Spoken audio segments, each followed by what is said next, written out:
Bonjour, nous allons revoir ici comment connaître les nombres premiers. Les nombres premiers, ce sont des nombres qui sont divisibles que par eux-mêmes et par 1. Donc c'est une notion qui est très liée avec la notion de divisibilité. Donc les critères de divisibilité vont nous être utiles pour savoir éventuellement si un nombre n'est pas premier. Ici donc nous voulons savoir quels sont les nombres qui sont divisibles par 2, par 3 ou par 5. Alors tout d'abord, rappelons comment on fait. Pour reconnaître les nombres qui sont divisibles par 2 ou par 5, il faut regarder le chiffre des unités. Pour savoir s'il est divisible par 2, il faut que le chiffre des unités soit 0, 2, 4, 6 ou 8, c'est-à-dire que ce doit être un nombre pair. Et pour savoir s'il est divisible par 5, eh bien le chiffre des unités, ce doit être 0 ou 5.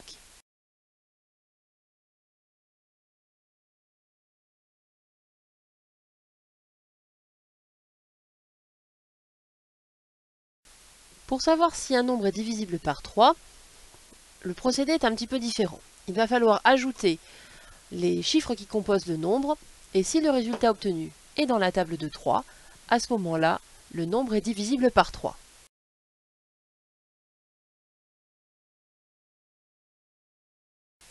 Nous allons donc appliquer cela aux nombres qui nous ont donnés.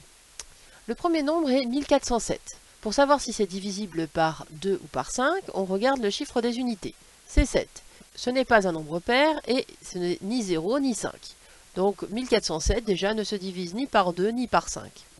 Pour savoir s'il se divise par 3, on va ajouter les chiffres. 1 plus 4 ça fait 5, plus 7 ça fait 12.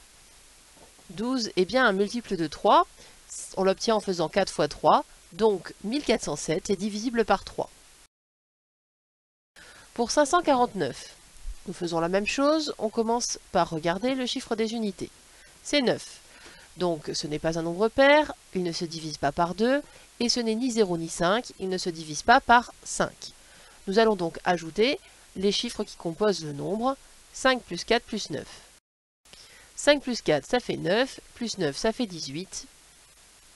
18 est bien un multiple de 3 puisque c'est 3 fois 6, donc 549 est divisible par 3. Passons à 2610. Nous regardons le chiffre des unités. Nous voyons que ce chiffre des unités est 0, donc 2610 est un nombre pair.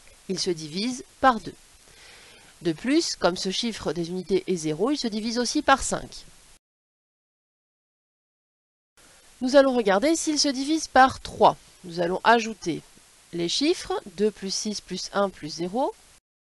Et on obtient 2 plus 6, ça fait 8, plus 1, ça fait 9. 9 est bien un multiple de 3, donc 2610 est divisible par 3.